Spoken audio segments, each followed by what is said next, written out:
Vous êtes sur France 24 et vous avez raison. Bienvenue dans votre journal de l'Afrique. À la une ce soir, la République démocratique du Congo qui reste confrontée à une guerre meurtrière dans l'est du pays. Le AFC M23 poursuivent leur offensive et les Wazalendo sont de plus en plus contestés et les autorités appellent la communauté internationale à reconnaître les crimes commis en territoire congolais. Pour en parler, on reçoit le porte-parole du gouvernement, Patrick Muyaya, ministre de la Communication et des Médias, de passage à Paris.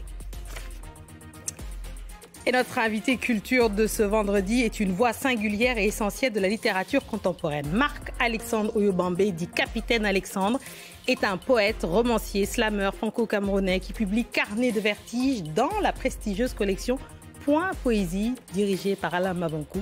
Une anthologie de 20 ans d'écriture fulgurante où se croisent cris, chants, mémoire et résistance, dignité et fraternité. On ouvre ce journal avec un invité dont on dit qu'il a l'oreille et la confiance du président Tshisekedi, porte-parole du gouvernement congolais, ministre de la Communication et des Médias. En janvier dernier, il affirmait que la guerre dans l'est du pays serait gagnée. 9 mois plus tard, les combats se poursuivent, les tensions persistent autour, notamment des Wazalendo. Les négociations de paix piétinent et la question de la reconnaissance des génocides au Congo s'invite sur la scène internationale. Patrick Muyaya, bonsoir et bienvenue dans le JTA de France 24. Bonsoir, madame. En janvier dernier, donc je le disais, vous aviez déclaré que la guerre, vous alliez la gagner, cette guerre. 9 mois après, où en est le gouvernement congolais dans sa stratégie militaire, notamment dans l'Est?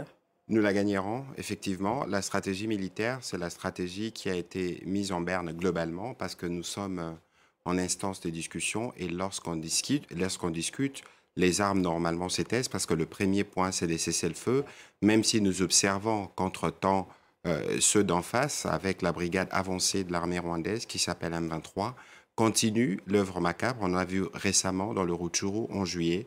Vous avez sûrement lu les rapports du Bureau conjoint des droits de l'homme ou encore de Human Rights Watch qui a été encore plus documenté sur les ciblages ethniques de Hutus. 140 ont été tués dans des conditions effroyables.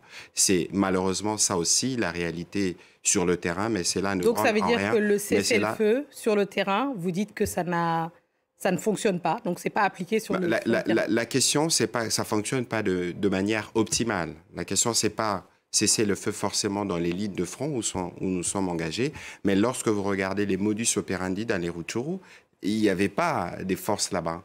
C'était des populations civiles qui vaquaient à leurs occupations et qui ont été massacrées à l'image de ce qui s'est passé à Kishishi en 2022 et à l'image de ce qui s'est passé il y a plusieurs années. Vous parliez tout à l'heure du génocide. Voilà des preuves récentes de ce que nous considérons comme des génocides. Nous y reviendrons. Pour l'application du cessez-le-feu, il y a aussi la question des Wazalendo que vous